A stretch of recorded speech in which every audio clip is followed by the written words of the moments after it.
Hello friends, in this tutorial I am going to show you how to create a playlist on your YouTube channel. For example, I am going to consider this video. You can click on any videos from your channel.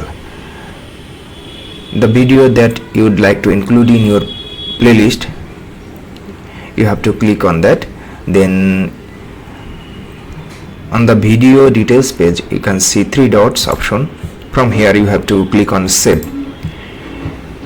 When you will click on save, you will see a list of playlist that you have created already. Okay, then you can create a new playlist for your new videos. For example, I am going to create new playlist.